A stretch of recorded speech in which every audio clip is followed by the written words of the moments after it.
Mga kaigsunan, sa dihang naglantaw ko sa social media karon nasayod ta nga anaay usa ka nangalagad sa Ginoo nga nagrepresentar sa Dios nga karon dipusil namatay, no? Di pauli na. Ug nakita nako ang iyang kaisog, no, sa pag-introduce sa mga katawhan kung unsa gyud ang kamatuoran. Kay ingon ani gyud ang dagway sa dihang nangalagad ta sa Dios. Ingon ani gyud ang dagway sa panahon nga mosulti ta sa kamatuoran. Ang kalibutan magdumot gyud niya siya sa kamatuoran. Kay nasayod ta unsa gani ang dagway sa kalibutan karon gidominahan sa kangit-ngit. Muna ang Ginoo hangtod karon nangita sad mga panudlanan nga mobarog alang kaniya. Amen. Sukad pa kaniadto wala siya hudong sa pagpangita og mga tawo nga iyang kasaligan niini nga mao nga buluhaton. Tawo nga anda mo biya sa tanang kahadlok sa kinabuhi. Amen ba? Namatay kahadlok sa itong mga kinabuhi karon. Ang tao, ang natural nga pagbati sa tao, may mga panahon nga mahadlok siya, mamatay. No? May mga panahon mahadlok siya, di kakaon. May panahon nga mahadlok siya nga dili makaeskwela ang iyang mga anak. Mahadlok siya nga basin niya inigtungtong niya sa taas na building maglinog ni wala, unsan lang ka kung kinabuhi. Anapoy kahadlok na unsan, kung wala ko'y trabaho, mag-unsan na lang man ko. Dagan ang dagway sa kahadlok. Amen ba? Huwag nga akong pangutana sa matag usa karon. Anaa pa ba'y nabilin nga kahadlok sunod sa iyong kasing-kasing? Sa pangalan ni Jesus, mulutaw ang tanang mga kahadlok na nasa itong kaugalingon. Nga naman, tabangan ta sa Ginoo. Ligunon ta sa Ginoo. Sa panahon nga mulutaw kini mga kaigsuonan, tsansa sa mong kinabuhi nga ato ni surrender diya sa Ginoo. We cannot pretend before the Lord. Sa dili pa ta mosulti sa Ginoo, nasayod na siya unsay naa sa tong kasing-kasing. Pero bulahan ang tawo nga nagdepende diya kaniya. Bulahan ang tawo nga misalig o gisalig ang tanan diya sa Dios. Kaya naman, ang tabang sa Ginoo sa tanang bangin sa imong kinabuhi, moabot gayud ka na. Pero og moingon ta sa tong kaugalingon, adiri ra man nga bahin good kay kaning uban kaya naman ako ni. Ingana na ba ta usahay? Pero ang Ginoo naglantaw makaigsuonan sa mga tao nga andam ihatag ang tanan diha kaniya. You see the life of sa to si Charlie Kirk. Amen. No, grabe ang iyang influence no sa global na yun, nahulog yun karon nga global na. Kaniadto dito pa sa US, usa siya ka ilado dito sa US makaigsuonan nga tigpamakba, tigbuak gyud sa tanang mga bakak ni Satanas ngadto sa ila society no, dito sa mga katawhan dito, ilabi na sa mga estudyante.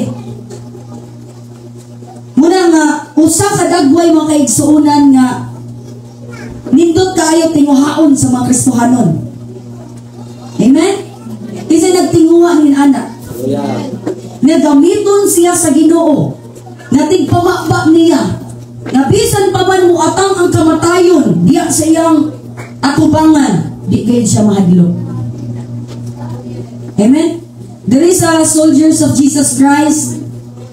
Salamat sa Ginoo nga daghan ang mga kahadlok nga gipampatay dinhi, no? Amen.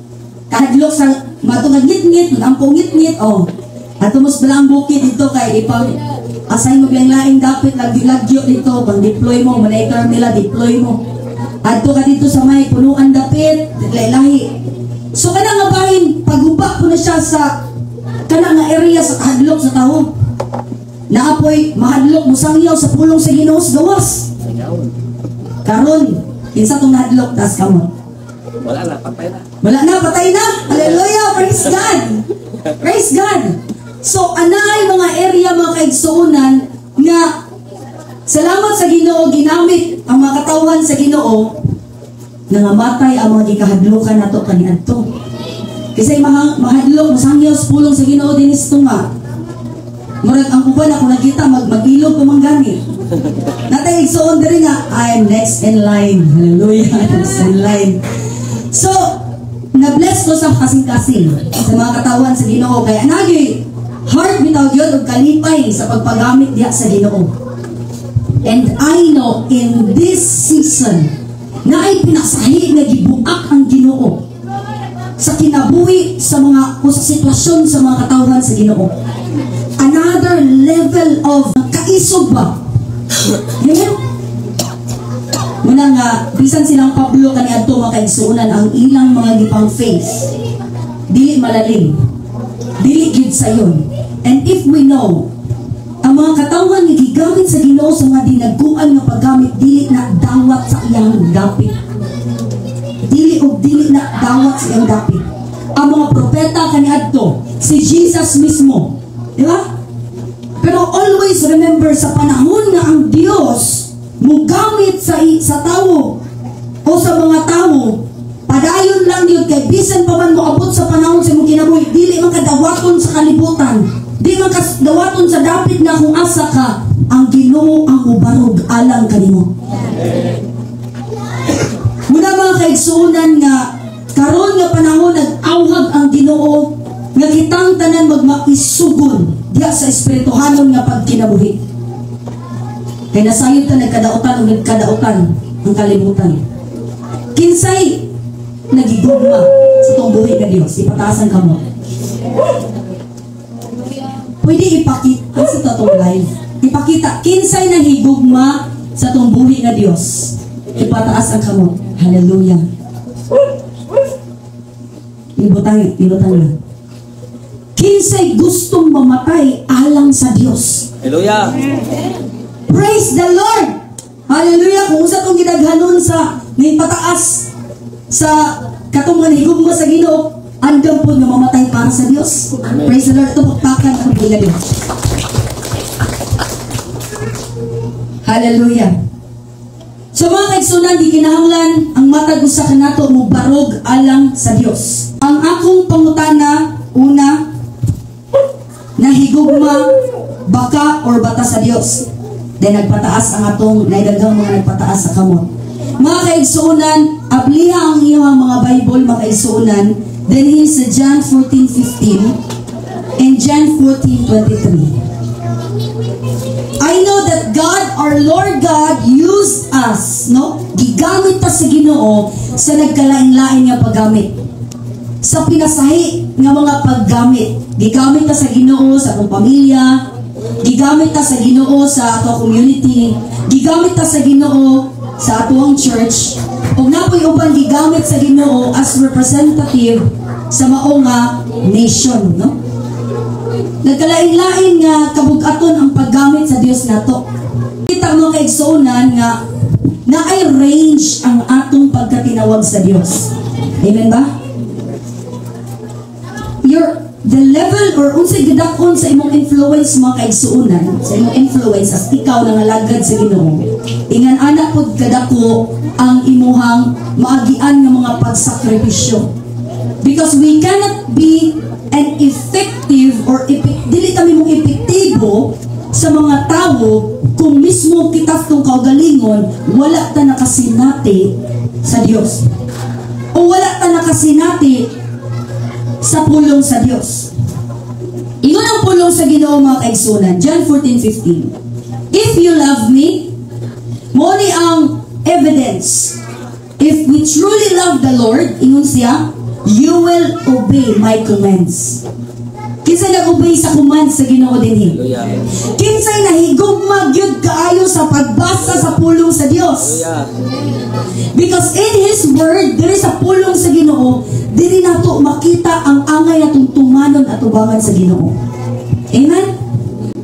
Nandito kayo pumalandungon nga sa imong kaugalingon na building, I cannot live without the Word of the Lord. Dili ko mabuhi kung wala ang pulong sa Dios. Dili ko makapadayon kung wala ang pulong sa Ginoo. Kaya ano gani, if ang mga katawan sa Ginoo makulangan sila og kaalam, duwagan ako, makulangan sila og pagpanabot, makulangan sila og kahibalo, nan ang kaaway dali gyud Sana. Tumus-tumus ba? Dali jud kayo makalugar sa kinabuhi sa mga ibisan labaw na sa mga Kristohanon. Amen. Muna mga kaigsunan, ang Dios ingon siya diri sa 14:15, if you love me, you will obey my commands. Ingon siya diri sa John 14:23. Jesus answered him, those who love me will obey my teaching. Kinsay kanunay dinhi nga nagtutok kanunay sa mga tudlo ni Ginoong Hesus. Hallelujah. Asin kamot. Hallelujah. O dira una sa tanan, ang pulong sa Ginoo mo ni highest reference nga makaingon ta, where can we truly find the truth? No, kung ang tao ba, kung ang tao nangitag kamatuoran, where can I truly find the truth? Biblia, the highest reference nga ato diyong malantaw kung unsa gyud ining kamatuoran.